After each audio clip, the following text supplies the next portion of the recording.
ഇപ്പം നമ്മുടെ സ്വിറ്റ്സർലാൻഡ് ഇപ്പോൾ വീണ്ടും വൈറലായിക്കൊണ്ടിരിക്കുകയാണ് കേട്ടോ. വെള്ളമൊക്കെ ഇറങ്ങി നല്ല ബ്യൂട്ടിഫുൾ ആയിട്ടുള്ള പ്ലേസ് ആയിട്ടുണ്ട്. ഒരുപാട് ആൾക്കാർ വരണ്ട കേട്ടോ.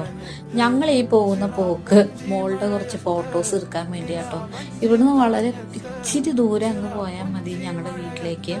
അപ്പം മഴയൊക്കെ ഒന്ന് മാറി നിന്ന സമയത്ത് ഫോട്ടോ എടുക്കാൻ പോകുന്ന പോക്കാണിത്. കണ്ടോ, വെള്ളമൊക്കെ ഇറങ്ങിക്കഴിഞ്ഞപ്പോൾ എന്തോരും താമരപ്പൂവും ആമ്പലമൊക്കെ ഉണ്ട് കേട്ടോ. ഇഷ്ടം ഉണ്ട്. അത് വെള്ളം ഒന്ന് കയറി കിടക്കുമ്പോൾ കാണാനായിട്ട് നല്ല രസമാണ്.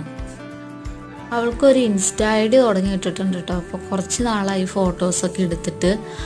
അപ്പോൾ എല്ലാം സമയവും അതുപോലെ കാലാവസ്ഥയൊക്കെ ഒത്തു വന്നു കഴിഞ്ഞപ്പോൾ അപ്പോൾ ഫോട്ടോ എടുക്കാമെന്ന് വിചാരിച്ചു. പോരാത്തതിന് വൈറൽ പ്ലേസ് ആണല്ലോ. ഇപ്പോൾ ഒരുപാട് ആൾക്കാർ വരുന്നുണ്ട് കേട്ടോ. ഒത്തിരി ആൾക്കാർ ഇവിടെ സ്പെൻഡ് ചെയ്യാൻ വരുന്നുണ്ട്.